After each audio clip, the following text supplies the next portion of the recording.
오늘 리딩 지지서스 23번째 시간이 되겠습니다. 호세아서 말씀을 가지고 오라 여호와께로 돌아가자, 여호와께로 돌아가자 말씀을 가지고 말씀을 나누려고 합니다. 요즘 우리 한국도 미국도 세계적인 열풍 영화가 하나 있죠. The Odyssey, 우리 오디세이라는 영화입니다. 이 영화는 본래 2800년 전에 호머라고 하죠. 본래 그리스어로는 호메로스라는 저자입니다. 호메로스가 두 권의 책을 썼습니다. 하나가 일리아드고 다른 하나가 오디세이인데, 일리아드 책은 트로이 전쟁이 끝날 때 즈음에 마지막 50일을 집중해서 기록한 책입니다. 그리고 영화로 나와 있는 오디세이는 전쟁이 끝나고 난 다음에 돌아오는 귀향을 다루는 영화입니다. 2008년이 지났는데, 그리고 일리아드는 한 600페이지 되는 읽기도 어려운 책이에요. 오디세이도 12,000행 400페이지나 되는 엄청난 길이의 책인데, 그 긴 세월을 뚫고 어떻게 오늘까지 많은 사람에게 공감을 일으키고 있을까요? 돌아오는, 집으로 오는 귀향이라는 것, 본래 헬라어로 노스토스라는 단어가 돌아옴이라는 단어입니다. 여기서 노스텔지아라는 단어가 나왔습니다. 그만큼 어딘가로 돌아간다라는 것, 누군가 나를 기다린다라는 것은 많은 사람들에게 세월을 이겨낸 공감을 일으키는 주제라고 말할 수 있습니다. 영화의 내용 그리고 책의 내용을 여러분들이 들어보시겠습니다만은, 그리스의 여러 나라 중에 조그마한 섬 이카타라는 나라가 있습니다. 오디세우스라는 왕이 트로이 전쟁에 참여를 하고 10년 전쟁을 끝내게 됩니다. 여러분 잘 아시는 것처럼 트로이 목마 사건으로 기습 공격을 해서 트로이를 무너뜨리고 돌아오는데, 전쟁은 끝이 났지만 그러나 귀향이 끝이 난 건 아닙니다. 돌아오는데도 10년이 더 걸리게 되었습니다. 수많은 신하들 그리고 많은 역경 굴곡을 겪으면서 또 많은 유혹도 많았어요. 요정 칼립소라는 요정이 그 오디세우스 왕에게 나와 함께 지나면 영원 불멸의 인생을 주겠다고까지 유혹을 했지만, 자기는 자기를 기다리는 고향으로 돌아오리라고 말합니다. 그에게 돌아갈 고향이 있었고 사랑하는 가족이 있었고, 무엇보다도 오디세우스 왕이 돌아오기를 간절히 기다리는 충성스러운 신하들 그리고 사랑하는 아내와 아들이 있었기 때문입니다. 기다림이라는 것, 기다림은 많은 사람에게 어려움을 이겨내게 만드는 힘이죠. 오디세우스 왕뿐만 아니라 오늘 우리 성경에서는 가장 기다리는, 정말 기다림으로 애태우고 기다림으로 당신의 아픔을 노래하고 있는 한 분을 만나게 될 것입니다.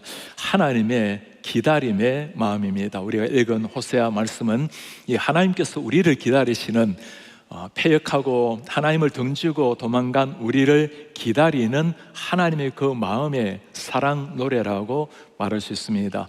오늘 말씀이 호세아가 부르고 있지만 사실 호세아의 노래가 아니라 하나님이 우리를 향한 당신의 아픈 마음을 드러내는 기다림의 애가라고 볼 수 있습니다. 하나님의 그 마음 한번 들어보시겠습니까?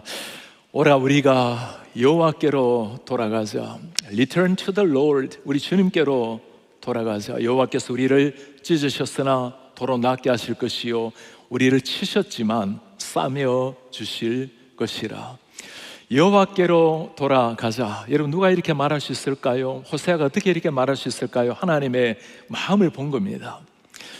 하나님을 버리고 도망간 이스라엘 백성들, 하나님을 등지고 우상을 섬겼던 그 패역한 백성들, 그러나 다시금 돌아오라고 간절하게 외치고 부르짖고 있는 하나님의 마음을 알기 때문에 하나님을 대신해서 선지자가 지금 외치는 한마디입니다. Return to the Lord. 우리 주님께로 돌아갑시다. 돌아가다는 말에 히브리어 단어는 수브라는 단어를 사용을 해요. 구약 성경에 읽다 보면 이 수브라는 단어가 굉장히 많이 나옵니다. 얼마나 이스라엘 백성들이 멀리 하나님을 떠났으면 계속해서 반복해서 수브라는 단어, 돌아오는 말을 많이 쓰고 있어요. 그냥 돌아오는 정도, 어느 정도 삶을 회개하고 하나님께 오는 정도가 아니고, 수브라는 것은 유턴을 하는 겁니다. 내가 걸어가던 인생길에서 완전히 되돌리는, 내 생각대로, 내 비전대로 내 방향을 정하고 살던 인생에서 완전히 돌이켜서 하나님께로 다시금 되돌아가는, 하나님을 인생의 가장 중심으로 삼고 완전히 삶을 되돌이키는 것을 돌이킨다라고 말을 합니다. 누구에게 지금 하는 말일까요? 이스라엘 백성들에게 하는 말입니다. 그러나 그 사람들에게 이 말은 그렇게 강렬하게 들려오지를 않았습니다. 지금 이스라엘 백성들 호세아가 기록된 것은 BC 8세기, 지금부터 약 2800년 전입니다. 아까 오디세이가 기록된 그 시기와 똑같은 시기였어요. 북이스라엘의 당시 왕이 여로보암 2세였습니다. 가장 여로보암 2세 때가 북이스라엘의 강성했던 강대국의 나라였습니다. 문제는 실패가 아니라 성공했고 번창하는 게 더 문제였어요. 번창할수록 하나님께 감사하고 하나님을 경배해야 되는데 오히려 하나님을 등지고 오히려 강대국을 더 의지하는 상황이 되어버렸습니다. 그들을 향해서 돌아오라고 외치고 있는 이 선지자의 목소리, 그러나 사람들의 그 목소리가 들리지 않았어요. 우리는 번창하고 있고 성공하고 있고 이대로 살면 되지 않을까. 그들을 바라보는 하나님의 진단이 어땠을까요? 그들은 번성할수록 내게 범죄하니 내가 그들의 영화를 변하여 욕이 되게 하리라. I will change their glory into shame. 내가 그들의 glory, 영화로움을 shame, 수치스럽게 만들리라. 번성할수록 내게 범죄하는 사람들, 이게 이스라엘 백성들의 현 주소였습니다. 이 역사가 그러하고 우리의 삶이 어떠한지 한번 물어보시길 바랍니다. 어려울 때는 다 주님 앞에 주여 은혜를 구하고 긍휼을 구하지만 오히려 성공하고 번창하고 인생이 잘 풀려질 때 그때 오히려 하나님을 등지고 내가 원하는 인생을 살아가고 있지는 않습니까? 오늘 이스라엘 백성들에게 간절하게 부르짖고 있는 이 호세아의 부르짖음이 아니라 사랑하는 백성들이 돌아오라고 간절하게 외치는 하나님의 외침입니다. 하나님께로 돌아갈 때 주님이 하시는 일이 무엇일까요? 우리가 여호와께로 돌아가자 그래하면 여호와께서 우리를 찢으셨지만 도로 낫게 하실 것이요 우리를 치셔서나 싸매어 주실 것임이라. 이게 여러분 이해가 되십니까? 어찌 하나님께서 우리를 찢으시고 우리를 치신단 말입니까? 그 사랑하는 백성들을 찢으시고 치시더라도 다시금 돌아오기를 간절히 열망하는 우리의 하나님, 자식의 종아리를 매로 때릴 때 피눈물 나는 어머니의 심정, 찢었지만 치셨지만 도로 낫게 하시고 싸매어 주실 하나님께로 돌아가자. 이게 하나님의 마음입니다. 한 손에 심판의 매를 들고 있는 하나님에게는 다른 한 손에는 힐링이 있는 치유가 있고 회복의 축복을 들고 있다는 겁니다.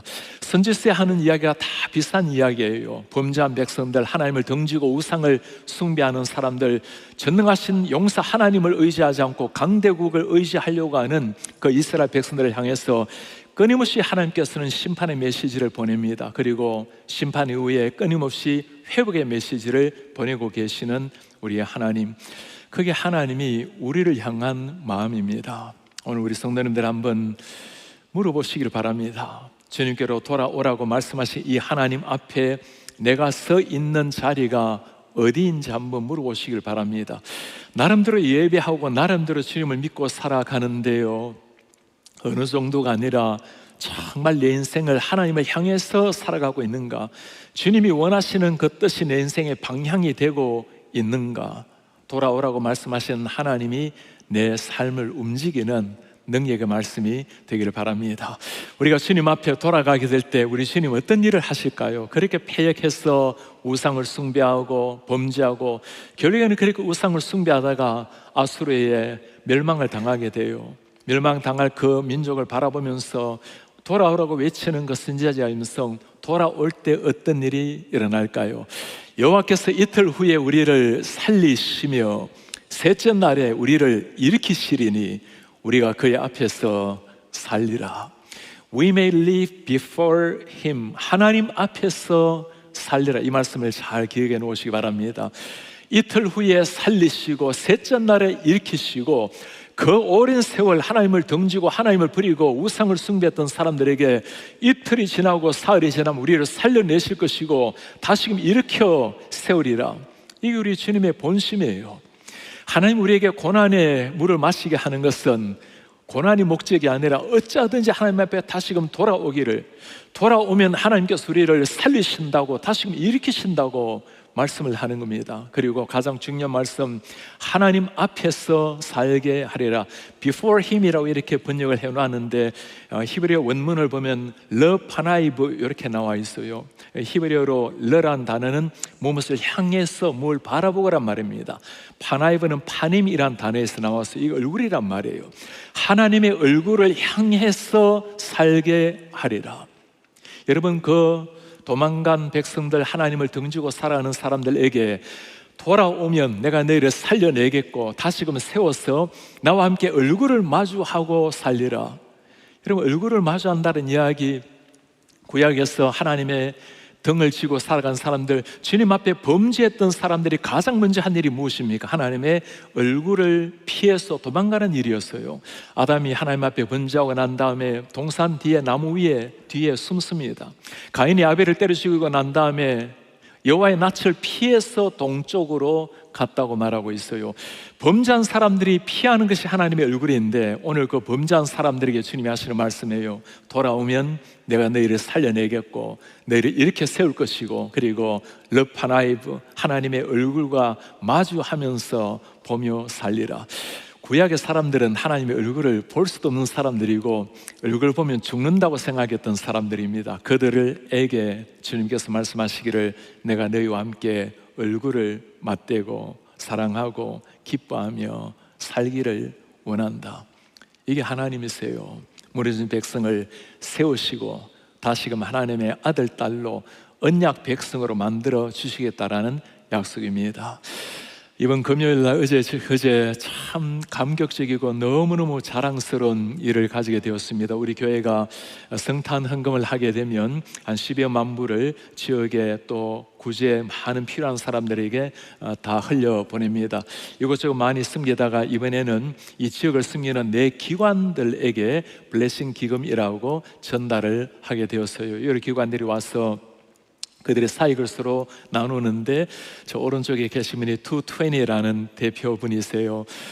220, 한 달에 2시간 그리고 20불 기금을 모아서 많은 사람들이 그 기금에 동참을 해서 우리 학교를 다니지만 평소 때는 아이들이 학교에 가면 식사를 공급을 받는데 주말이 되면 아이들이 식사 공급받지 못하는 아이들이 참 많답니다. 그렇게 저소득층 아이들을 위해서 식사를 공급해 주는 귀한 일을 하시는 분들입니다.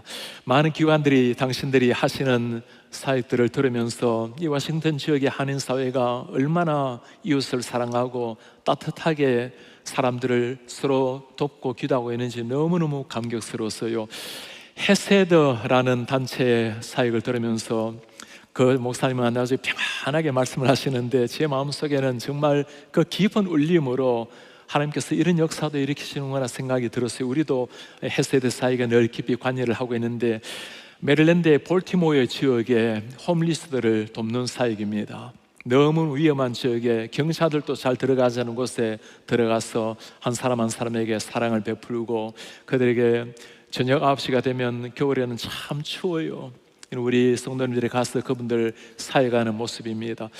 밤 9시가 지나면 한 사람 한 사람 따뜻한 담요를 덮어줍니다. 그리고 따뜻한 음식을 대접을 매일 하는데 줄이 끝이 보이지가 않는데요, 얼마나 많은 사람들이 오는지. 칙폴레 음식 그리고 홀푸드 음식, 목사님이 그렇게 말씀을 해요. 그거 비싸서 우리도 잘 못 사 먹는 거예요. 그런데 참 따뜻한 사람들이 도네이션을 해서 산더미처럼 많이 가지고 온답니다. 그러면 한 사람 한 사람 다 나눠주고, 나눠준 게 일이라고 그렇게 기뻐해요. 그 교회는 70% 이상이 홈리스의 교회입니다. 소망이 없이 살아가는 사람들. 그리고 목사님께서 그렇게 말씀을 해요. 이분들은 다 보면 좀비 같아요. 마약에 찌들어져 있는 사람들, 소망 없이 살아가는 이런 사람들. 그곳에 펜실베니아 에브뉴라는 곳이 있는데 거기에는 어느 교회와 같이 동역을 하자 해도 한 사람 위험해서 들어갈 교회가 없고 홈리스들과 함께 가서 도와주자 해도 자기들도 거기는 못 들어간다고 하는 곳이래요. 그런데 유일하게 그곳에 찾아와서 함께 돕고 섬기는 사역을 하는 것이 우리 교회라고 중앙장로회가 그렇게 너무너무 고마움을 표현을 해요. 그러면서 하시는 말씀입니다. 그렇게 소망 없이 사는 사람들이지만 이분들이 교회를 나오기를 시작하고 교회를 6개월 다니고 1년을 다니다 보면 변화가 일어나요. 밑 빠진 독처럼 보이는데 변화가 일어나서 6개월, 1년이 지나면 좋은 잡을 찾아서 각기 새로운 인생을 출발을 한다라는 거예요. 소망없이 살아가는 한 사람 한 사람에게 하나님 앞으로 인도해서 말씀과 사랑으로 살려내고 일으켜 세우고 하나님 앞에 살아가게 만드는 사역들, 제가 그 사역을 감당하는 햇세대의 분들을 보면서 너무너무 고마웠지만 그 긴 세월 매달 한 번씩 눈이 오나 비가 오나 빠짐없이 찾아가는 우리 교회 커뮤니티 사역원의 성도님들, 또 함께 동참하는 성도님들이 너무너무 자랑스럽습니다. 여러분, 주일 예배를 마치고 나면 한 달에 한 번씩 벤에 산더미 같은 옷 그리고 따뜻한 음식을 준비해서 그분들 따스한 음식을 먹이고 머리를 깎아주고 기도하고 한 분 한 분을 소중히 여기는 사람들, 그 사랑의 통로로 말미암아 사람들이 주님 앞에 돌아오고 변화를 받는다는 거예요. 밑 빠진 독에 물을 붓는 게 아니었습니다. 하나님의 말씀과 사랑이 전달되면 여호와께 돌아오면 누구든지 살림을 받고 세움을 받고 감히 볼 수 없는 하나님 앞에 얼굴을 마주한 채 살아가는 인생으로 바뀐다는 거예요. 사는 성도님들 한번 물어보시길 바랍니다. 우리 가운데 다시 한번 주님 앞에 나아가야 될 분이 계십니까? 하나님의 얼굴을 마주한 채 주님 앞에 서야 할 분이 계십니까? 제가 지난주에 마른 뼈도 살아나리라 설교를 하고 났더니 많은 성도님이 나오면서 그렇게 말씀을 해요. 목사님, 제가 마른 뼈예요. 제가 마른 뼈와 같은 사람이에요. 본인이 마른 뼈 같이 느껴질 때 우리 하나님 그에게 반드시 찾아오셔서 그로 하여금 새로운 하나님의 군사가 되게 하실 겁니다. 한 성도님은 그렇게 텍스트 메시지를 보내왔어요. 목사님, 마른 뼈도 살아나리라는 말씀을 전해주셔서 너무나 고맙습니다. 너무나 평안하게 살아가는 것, 문제없이 살아가는 게 그게 그냥 평안한 삶인 줄 알았는데, 그렇게 살면 되는 줄 알았는데, 그렇게 살다 보니 특별한 변화도 없이 살아가요. 주일날 와서 은혜만 받지 변화가 일어나지 않는, 정말 저야말로 다시 한번 주님 앞에 서야 될 사람입니다. 우리 하나님께서 여러분들의 마음의 문을 녹하실 때 들어보시기 바랍니다. 내가 주님께로 돌아가야 되는지, 아니면 다시 한번 주님의 얼굴 낯빛을 보아야 되는지. 늘 눈을 뜨고 우리가 쳐다보는 것은 세상에 너무 화려한 것들, 상대적인 우위, 상대적인 좋은 것들, 그것을 바라보면서 마음을 쓰고 아파하고 그것 때문에 땀을 흘리며 달려가고 있는 게 인생이 아닙니까? 오늘 주님께서 우리를 살리셨으면, 다시 이렇게 세웠으면 그 영광의 주님의 낯빛을 보라고 말씀합니다. 주님의 낯빛을 본다는 것은 하늘의 태양을 보는 것과도 비교할 수가 없어요. 5초도 감히 눈을 뜨고 쳐다볼 수 없는 태양, 그러나 하나님의 얼굴을 쳐다보게 되면 세상의 것은 눈물지 않습니다. 가장 영광스럽고 가장 찬란한, 가장 감격스러운 그 희열이 넘치는 하나님의 영광의 얼굴, 그 주님의 얼굴을 마주하면서 아름다운 인생 소중하게 주님과 함께 살아내는 우리 성도님들 되시길 바랍니다. 오늘 주님께서 우리를 돌아오라고 말씀하시고 우리를 살려내시고 우리를 일으켜 세우시고 주님과 얼굴을 마주한 채 살게 하신다고 합니다. 그러나 그것이 마지막 목적은 아니에요. 이제 주님 앞에 살아났으면 우리가 해야 될 일이 있습니다. 뭐라고 말씀하십니까? 그러므로 우리가 여호와를 알자. Let us press on to know the Lord. 이제는 간절한 마음으로 주님을 알아가기에 힘씁시다. 그의 나타나심은 새벽빛같이 어김없나니 비와 같이 땅을 적시는 늦은 비와 같이 우리에게 임하시리라. 하나님께서는 약속대로 그들을 포로된 자에서 돌아오게 하셨고, 약속대로 예수님을 보내주셨고, 언젠가 임하실 주님, 세상의 어둠을 뚫고 이 세상의 시침이 끝나는 날 우리에게 다시금 찾아오실 임하실 우리 주님이십니다. 그때까지 여호와를 알자. 힘써 여호와를 알자. 왜 이렇게 힘써 여호와를 알라고 말씀을 하고 있을까? 이스라엘 백성들이 누구입니까? 하나님을 아는 백성이에요. 하나님을 믿고 있고 나름대로 주님의 율법을 가지고 사는 백성들입니다. 그런데 그들의 문제가 무엇이라고 말합니까? 내 백성이 망하는 것은 지식이 없으므로 망하는도다. 어떤 지식입니까? 하나님을 정말 경외하는 지식이 없으므로, 네가 지식을 버렸으니, 하나님을 아는 지식을 버렸으니 나도 너를 버려 내 제사장이 되지 못하게 할 것이요. 하나님께서 이스라엘 백성들에게 내가 너를 영원토록 내 제사장 나라가 되게 하겠다 하시는데, 제사장 되지 못하게 할 것이요, 내가 너희 하나님의 율법을 잊었으니 나도 내 자녀들을 잊어버리리라. 여러분, 이해가 되십니까? I will forget your children. 내가 너희의 자녀들을 잊으리라. 하나님의 말씀, 그 말씀이 우리의 중심이 되지 못할 때 영원토록 너희 자녀들을 천대까지 축복하시겠다고 약속하신 하나님이 내가 너희들의 자녀들을 잊어버리겠다고 너무너무 무서운 놀라운 말씀을 하고 있지 않습니까? 왜 그래요? 우리가 하나님을 모를 때, 하나님에 대한 진정한 지식을 버릴 때, 이 말씀을 이스라엘 백성들이 듣고 무슨 생각을 했을까요? 우리는 주님을 잊은 적도 없고 모르지도 않는데요, 하나님을 알고 있는데요, 우리는 율법이 있고 때에 따라 절기를 지내고 제사를 지내고 우리는 솔로몬 성전이 있고 아브라함의 자손이고 모든 걸 가지고 있는 사람들 아닙니까? 하나님을 안다라는 게 어떤 의미일까요? 기독교 역사의 크리스천이 투데이 매거진에서 기독교 역사에서 가장 유명한 책들, 우리에게 도움이 되는 책들 50권을 선정을 한 적이 있습니다. 그 가운데 읽어야 될 가장 중요한 5번째로 선정한 책이 제이아 패커가 쓴 Knowing God이라는 책이에요. Knowing God, 하나님을 안다라는 것, 하나님을 아는 지식이라는 제목의 책입니다. 제피가 여기서 하는 말이 그것입니다. 하나님을 아는 것이 가장 영광스러운 특권이요, 우리 인생의 가장 중심에 중요한 일입니다. 그렇지 않습니까? 어떻게 피조물이 하나님을 알 수 있단 말입니까? 하나님을 알 수 있는 게 영광스러운 프리빌리지고, 하나님을 아는 것 자체가 표현할 수 없는 하늘의 기쁨. 이 책에서 2가지의 하나님을 알을 이야기를 해요. 그런데 우리 많은 사람들이 어떤 하나님을 알고 있는가? 그 영광스러운 하나님을 알아야 될 텐데, knowing about God, 하나님에 대해서 아는 것. knowing God, 하나님을 아는 것. 하나님에 대해서 안다는 것은 성경을 체계적으로 이해하는 것, 나름대로 율법을 지키는 것, 나름대로 종교 생활하는 것, knowing about God이라고 할 수 있을 것입니다. 하나님을 안다는 것은 무엇일까요? loving God, encountering God, 하나님을 직접 만나는 것, 주님과 살아가는 것, living with God, 하나님을 기뻐하고 imitating God, 따라 살아가는 것, knowing God, 하나님과 교제가 있는, 사귐이 있는. 여러분, 물어보시길 바랍니다. 우리가 다 주님을 어느 정도 알기에 이렇게 주일에 주님 앞에 나와 예배를 하고 있죠. 주님을 어느 정도 사랑하기에 나름대로 주님을 위해서 살려고 애를 쓰고 있습니다. 그러나 이제 여러분, 정말 한번 물어보시길 바랍니다. 내가 하나님에 대해서 알고 있는 것이 아닌가? 성경을 공부하고 나름대로 성경을 읽지만 knowing about God을 하고 있지 않는가? 정말 하나님을 알고 있는가? 여러분, 알다는 게 어떤 말이죠?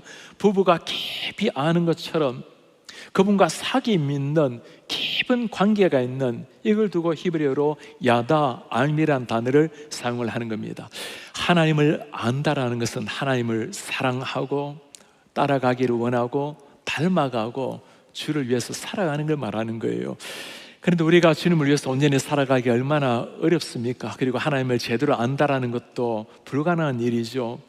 그래서 이 책에 보면 아주 중요한, 정말 위안이 되는 말을 한마디 하고 있어요. 무엇보다도 정말 중요한 것은 What matters supremely is not the fact that I know God. 내가 하나님을 아는 것이 아니라 The larger fact, 정말 중요한, 가장 중요한 것이 무엇입니까? The fact that He knows me. 하나님이 나를 아신다라는 것.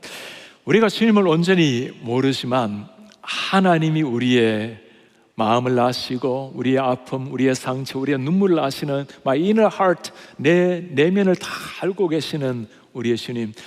와, 이 말씀이 얼마나 우리에게 위안이 되는지 모르겠어요.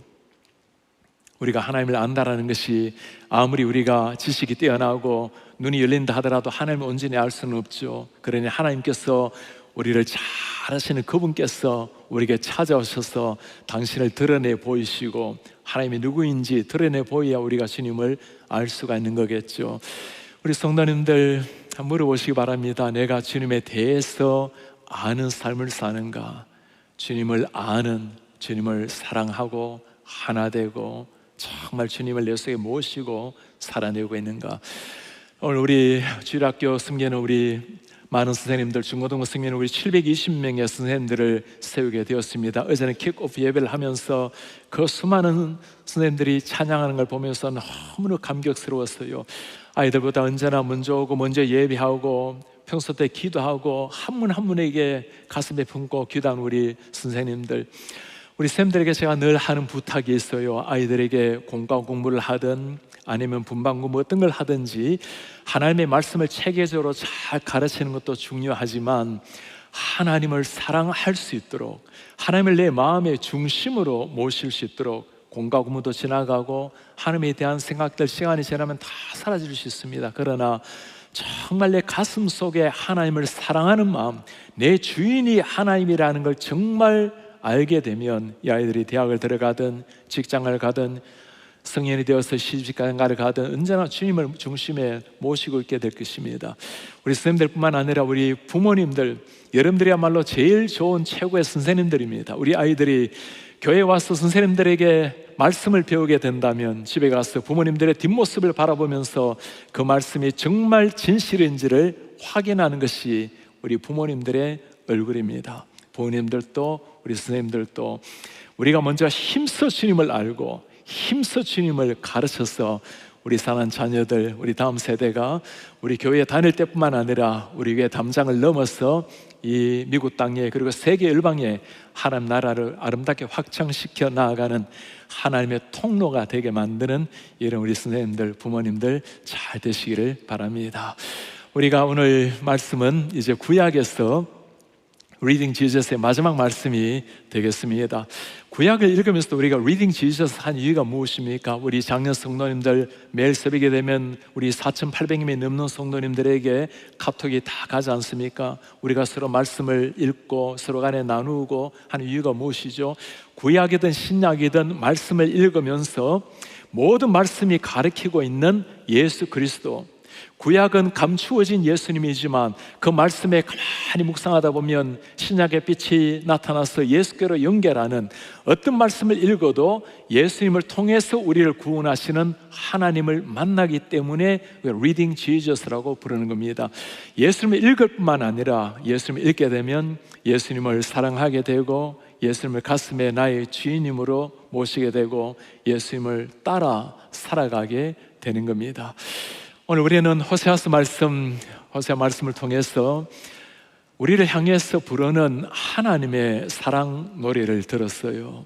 호세아가 글을 쓴 것이지만 호세아를 통해서 들려주시는 하나님의 사랑 노래입니다. 그 사랑 노래를 통해서 우리 주님께서 보여주신 것이 무엇일까요? 돌아오라고 내가 너희를 살리리라. 얼굴을 마주한 채 살리라. 이제 내가 너를 드러내리니 너희들이 나를 잘 알리라. 그러나 이스라엘 백성들 결국에는 하나님을 등지고 아시리아의 포로로 잡혀가고 바빌론의 포로로 잡혀갑니다. 다시 그들 하나님께서 고국으로 돌아가게 만드시고 그래도 끊임없이 하나님을 등지고 살아가는 사람들, 돌아오라 그 사랑의 미아리가 사라질 즈음에 우리 하나님께서 마지막으로 하신 일이 있어요. 하늘을 뚫고 우리 하나님께서 돌아오라가 아니라 주님께서 우리를 찾아오신 겁니다. 우리 예수님께서 하늘의 영광을 버리시고 이 땅에 오셔서 우리와 함께 하신 우리의 주님이 되신 겁니다. 그리고 감히 눈을 뜨고 쳐다볼 수 없었던 하나님을 예수 그리스도를 통해서, 말씀을 통해서 만나게 하시고 이제는 주님과 함께 살려고 주님 얼굴 앞에서 르파나이브, 하나님의 그 얼굴 앞에서 살자고 말씀을 해요. 오늘 이 말씀 앞에 다시금 돌아가야 될 분이 계십니까? 주님의 그 음성이 들리는 분이 계십니까? 우리나라 작사 작곡이 된 찬송이 하나 있어요. 우리가 잘 아는 527장에 어서 돌아오라는 찬송곡입니다. 이 찬송은 참 아주 가슴 저리는 사연이 있어요. 이 찬송을 쓴 목사님께서 1935년 3월 20일 밤에 이 곡을 썼습니다. 박지원 목사님은 이 시를 썼고 곡을 붙였는데, 그때 집을 나간 한 아이를 기다리고 있는 어머니, 그 아이가 돌아오기를 밤새 호롱불을 켜놓고 문을 열어놓고 아이를 기다리는 어머니 이야기를 들은 거예요. 그때 전년태 목사님이 시를 쓰고 박 목사님이 곡을 붙인 겁니다. 어서 돌아오, 어서 돌아만 오. 지은 죄가 아무리 무겁고 크기로 주었지 못 담당하고 못 받으시리요. 우리 주의 넓은 가슴 하늘보다 넓고 넓어. 어서 돌아오라, 어서 돌아만 오라. 우리 주는 날마다 기다리신다오. 밤마다 문 열어놓고 마음 졸이시며 나간 자식 돌아오기만 밤새 기다리신다오. 아무리 무거운 죄라 하더라도 돌아오면 양털처럼 희게 하리라고 말씀을 해요. 동이새가 먼 것처럼 지워지겠다고 약속을 하십니다. 집을 나간 아이가 돌아오기를 밤새 기다리는 어머니의 심정으로 돌아오라고. 이 어머니의 심정이 누구의 심정입니까? 우리 하나님의 심정이요, 예수님의 심정입니다. 오늘 호세아 말씀을 통해서 돌아오라고 나와 함께 얼굴을 마주하자고 하시는 주님 앞에 우리가 서 있는 자리가 어디인지 한번 물어보시기 바랍니다. 돌아가야 될 분도 계시겠죠. 바로 오늘이 주님 앞에 돌아가야 할 시간입니다. 창조주를 모르고 우리의 구원자를 모르고 그냥 나름대로 살아가고 있다면 인생 어느 순간 한번 멈추어서 주님 앞에 돌아봐야 돼요. 정말 나를 지으신 이가 그분이시라면, 나를 위해서 이 땅에 오셔서 나를 구원하신 그분이 예수님이시라면 우리는 얼굴을 그분께로 돌려서 주님과 얼굴을 마주해야 될 것입니다. 주님과 얼굴을 마주하게 되는 순간 세상이 줄 수 없는 희열, 그 감격, 정말 glorious privilege, 영광스러운 그 특권을 얻게 되는 거예요. 주님의 자녀가 되는 겁니다. 우리 가운데 살아나야 될 분들, 다시 일으킴을 세워야 될 분들, 그리고 주님과 얼굴을 마주해야 될 분이 계십니까? 그리고 주님을 힘써 더 알아야 될 분이 계십니까? 땅 위에서는 우리가 거울을 보듯이 희미하게 주님을 알게 될 것입니다. 그러나 언젠가 이 땅의 삶이 다 지나고 영광스러운 그날 주님이 오시든지 우리가 주님 앞에 서게 되는 그 순간, 그때는 주님과 우리가 얼굴과 얼굴을 맞대고 볼 날이 올 것입니다. 그날까지 주님께서 오늘까지 우리를 향해서 부르신 사랑 노래 들었으니 이제 우리가 주님을 향해서 사랑 노래를 불러야 할 때입니다. 주님, 제가 주님을 사랑합니다. 주님을 정말 내 마음의 주인님으로 모십니다. 그리고 내 인생 내가 살아가지만 주님의 영광과 주님의 그 찬란한 이름을 위해서 내 삶을 고결히 살아내겠습니다. 우리의 사랑 노래로 우리 예수님의 하나님의 얼굴에 미소 짓게 만드는 이런 하나님의 사람들 되시기를 주의 이름으로 축복합니다.